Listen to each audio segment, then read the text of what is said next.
Hello viewers, welcome to our channel. నేను మీ చరణ్ పరిమి. సుభాష్ చంద్రబోస్ ప్రేమ కథ వినటానికి ఆశ్చర్యంగా ఉంది కదా. స్వాతంత్ర సమరయోధుడు, యువతకి అంటే వాళ్ళ రక్తం మరిగించేంత గొప్ప యోధుడు.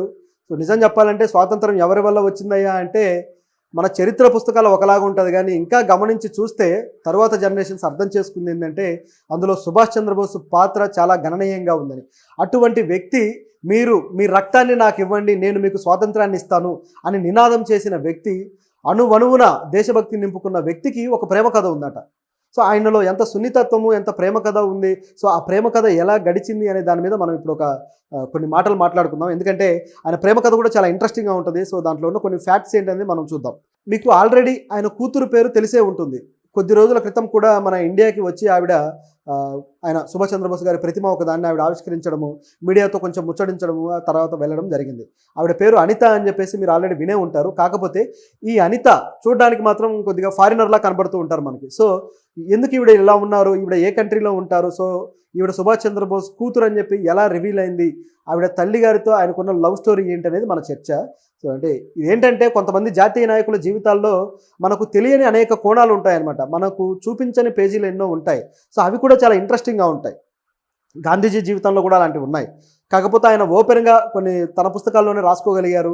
అలాగే అంబేద్కర్ జీవితంలోనూ ఉన్నాయి. సో ప్రతి ఒక్కరి జీవితంలోనూ మరొక పార్శ్వం ఉంటుందన్నమాట. అది ఇంట్రెస్టింగ్గా ఉంటుంది కాబట్టి మనం చర్చించడానికి ఈరోజు మనం ముందుకు వచ్చాం. సో సుభాష్ చంద్రబోస్ గారి పోరాటాన్ని మనం ఒకసారి గమనిస్తే ఆ పోరాటంలో ఆయన ప్రియురాలు ఎలా యాడ్ అయ్యారు, ఎలా ఆయన దగ్గరికి చేరారు అనేది మనకు తెలుస్తుంది.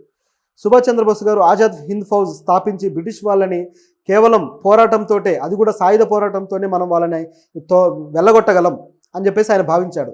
సో ఆయన సైన్యాన్ని మొత్తం తయారు చేసుకోవడము, యువకులందరినీ కూడా ఇన్స్పైర్ చేసి వాళ్ళని తన సైన్యంలోకి తీసుకోవడం చేస్తూ వచ్చాడు. సో కొన్ని చోట్ల పోరాటాలు కూడా చేస్తూ వచ్చాడు.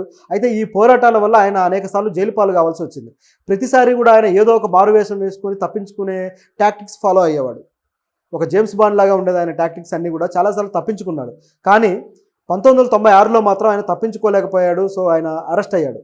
అరెస్ట్ అయిన తర్వాత ఆయన జైల్లో ఉండగా జైల్లో వాతావరణం ఆయనకు సరిపడలేదు. సో దాంతో ఆయన కొద్దిగా వీక్ అవ్వడం మొదలైందనమాట. సో ఆరోగ్యం పాడవుతుంది ఈయనకి. ఎందుకంటే ఆ రోజుల్లో కొన్ని మామూలు వ్యాధులకు కూడా సరైన మందులు లేక చనిపోయేవారు. ముఖ్యంగా జైళ్ళల్లో సరైన పరిశుభ్రత లేక, సరైన వాటర్ లేక అక్కడ ఎక్కువగా టీబీ వచ్చేదన్నమాట. ట్యూబర్క్యులోసిస్ వ్యాధి వచ్చేది. అలాగే కలరా కూడా బాగా వ్యాప్తి చెందుతూ ఉండేది. దీనివల్ల గొప్ప నాయకులు కూడా బాగా అనారోగ్యం పాలై చనిపోయేవాళ్ళు. అయితే ఈయనకు అటువంటి వ్యాధి ఒకటి రావడం వల్ల సో ఈయనకు మంచి ట్రీట్మెంట్ ఇవ్వాలి అని చెప్పేసి బ్రిటిషర్స్ ఏం చేశారంటే, ఆయన అప్పటికే చాలా గొప్ప నాయకుడు, బ్రిటిషర్స్ ఆయన్ని ఆస్ట్రియాలోని వియన్నాకు పంపించారు ట్రీట్మెంట్ కోసం.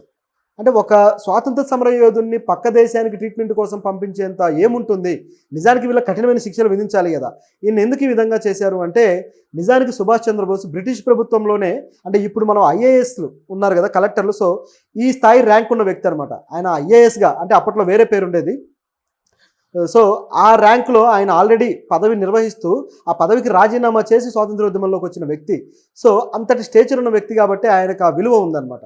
ఆ విధంగా వియన్నా పంపించడం జరిగింది. వియన్నాకు వెళ్ళిన తర్వాత అక్కడ ఆ డాక్టర్ ట్రీట్మెంట్ జరుగుతూ ఉండగా, అక్కడ కూడా జైలు లాంటిదే, సో అక్కడ డాక్టర్ ట్రీట్మెంట్ జరుగుతూ ఉండగా ఆయన కొద్దిగా రికవర్ అవుతూ ఉన్నారు. అయితే ఈ ఖాళీ టైంను ఆయన ఏదో విధంగా ఉపయోగించాలనుకున్నాడు. నిజానికి స్వాతంత్రోద్యమ నాయకులు ఎవరైనా సరే జైలుకు వెళ్ళినప్పుడు చేసే ఒక పని ఏంటంటే పుస్తకాలు రాయడం. వాళ్ళకి ఎందుకంటే బయట జీవితం చాలా బిజీగా ఉంటుంది.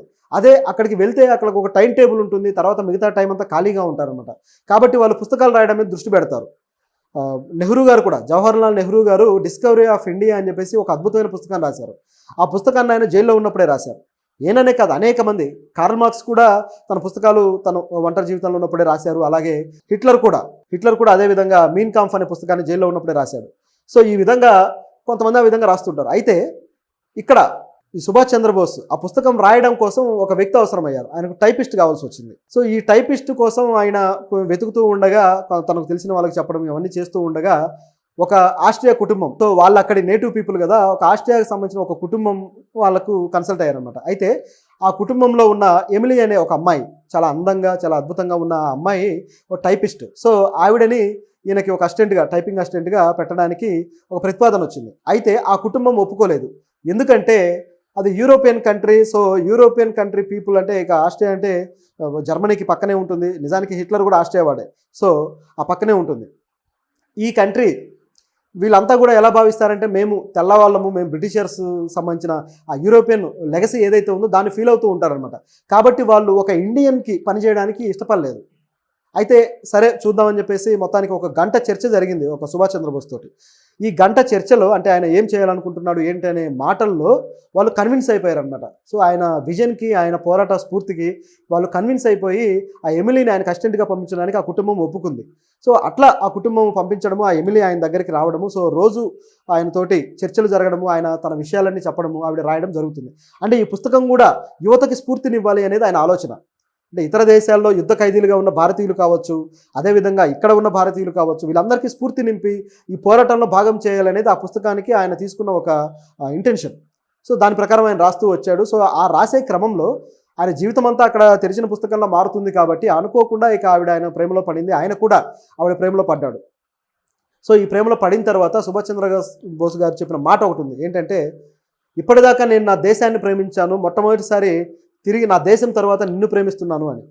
ఇక నాకు ఉన్నది ఈ ప్రపంచంలో ఏముంది అంటే, ఒకటి నా దేశము, నా దేశం తర్వాత నువ్వే అని ఆవిడకి చెప్పడం జరిగింది. సో ఆ మాటతోటి ఎమిలీ గారు కూడా ఒకసారిగా ఎమోషన్ అయిపోయారు. సో వాళ్ళిద్దరి మధ్య గాఢమైన ప్రేమ బంధం అనేది ఆ దేశంలో జరిగింది. సో కొంతకాలం పాటు ఆయన ఆ దేశంలో ఉన్నాడు. అక్కడి నుంచి ఆయన మళ్ళీ తన పోరాటం ఏదైతే ఉందో అది చేయడానికి బయలుదేరడము, ఆ టైంలోనే హిట్లర్ని కూడా కలవడము, సో తన కొంతమంది యుద్ధ ఖైదీలను అక్కడి నుంచి విడిపించుకోవడము, తన సైన్యంలో చేర్చుకోవడము, ఇట్లా ఒక పెద్ద స్థాయి ఉద్యమాన్ని లేవదీశాడు.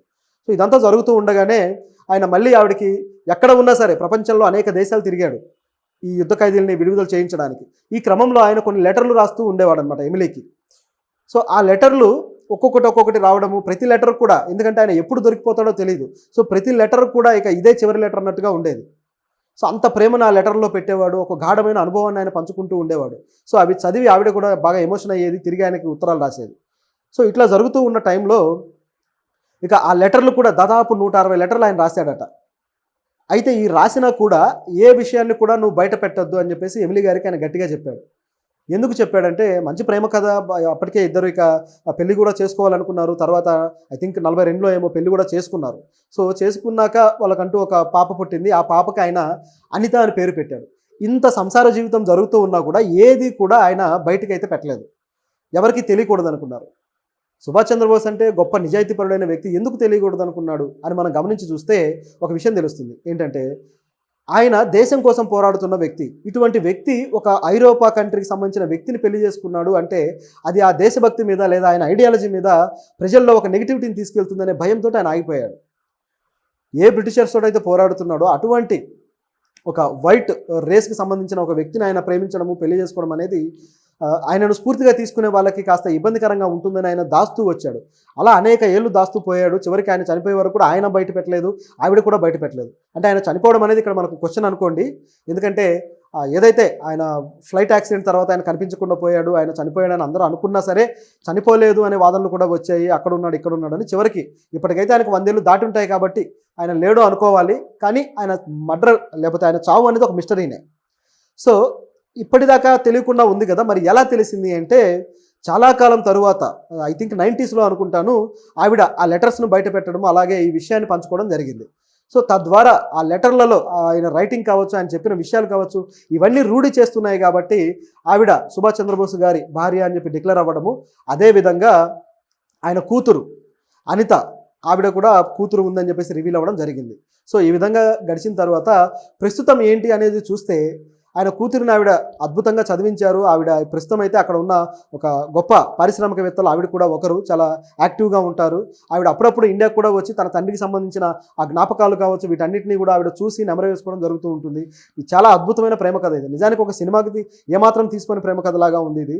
సో ఇది పంచుకోవడానికి మన కారణం ఏంటంటే, ఇలాంటి గొప్ప గొప్ప వ్యక్తుల జీవితాల్లో మనం ఒకసారి తొంగి చూస్తే మనకు కూడా ఒక స్ఫూర్తి వస్తుంది. ఇందులో స్ఫూర్తి ఏంటయ్యా అనొచ్చు.